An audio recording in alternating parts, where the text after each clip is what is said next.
राजौरी के वो 3 नौजवान आपको याद होंगे जो अमशीपुरा शुपिया में फर्जी इनकाउंटर में मारे गए थे, मोहम्मद इब्रार, इब्रार अहमद और इम्तियाज़ अहमद।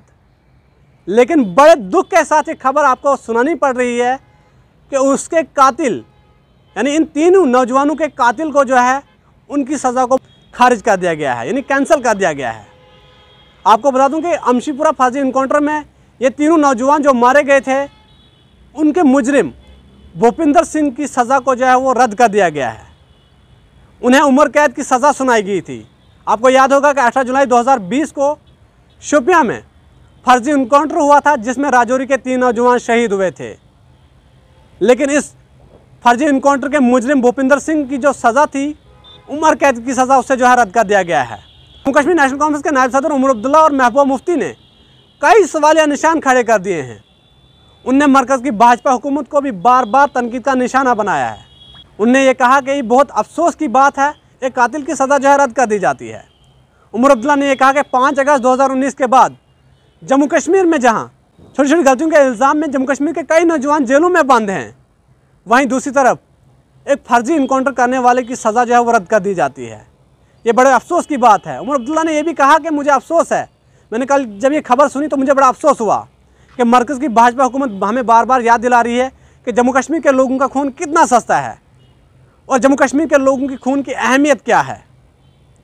उमर अब्दुल्ला ने यह भी कहा कि जम्मू कश्मीर में सरकारी मुलाजमों को छोटी सी बात पर नौकरी से बर्खास्त कर दिया जाता है। जम्मू कश्मीर में अगर कोई शख्स छोटी सी गलती करे उस पर PSA लगा दिया जाता है।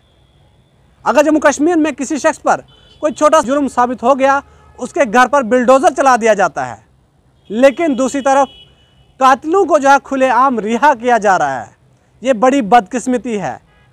महबूबा मुफ्ती ने भी ये कहा कि मेरी उन फैमिली वालों से बातचीत हुई, उनने कहा कि हम इस ऑर्डर को चैलेंज करेंगे और हमें उम्मीद है कि हमें जो है इंसाफ मिलेगा। आपको याद होगा कि 18 जुलाई 2020 को अमशीपुरा शुपिया में जो फेक इनकाउंटर हुआ था, उस वक्त भी परिवार वालों ने ये गुहार लगाई थी कि हमारे बच्चे जो है वो बेकसूर हैं, इनका मिलिटेंसी से कोई लेना देना नहीं है। ये लोग यहाँ से कश्मीर में जो है मजदूरी करने गए थे, लेकिन उसके बावजूद भी उस वक्त उस परिवार की किसी ने नहीं सुनी। लेकिन भूपिंदर सिंह को उस वक्त उम्र कैद की सज़ा सुनाई गई थी, तो लग रहा था कि इस फैमिली वालों को जो है इंसाफ मिलेगा, एक कातिल को जो है उम्र कैद की सज़ा सुनाई गई है। लेकिन आज जब उन फैमिली वालों ने यह सुना होगा कि भूपिंदर सिंह की सज़ा को जो है वो रद्द कर दिया गया है, कैंसिल कर दिया गया है, वो जो है अब आज़ाद घूमेगा, तो सोचे उन परिवार वालों पर क्या बीती होगी। उमर अब्दुल्ला ने यह भी कहा कि जम्मू कश्मीर में हमारी बदकिस्मती है, यहाँ पर चुनी हुई सरकार नहीं है। यहाँ पर आए दिन जम्मू कश्मीर के लोगों पर नए नए कानून नाफिज किए जाते हैं, जम्मू कश्मीर के लोगों पर जुल्म किया जाता है, लेकिन जम्मू कश्मीर के लोग खामोश हैं, इंतज़ार कर रहे हैं कि जम्मू कश्मीर में आखिर इंतखाबात कब होंगे, मरकज़ की भाजपा हुकूमत को उसका करारा जवाब मिलेगा।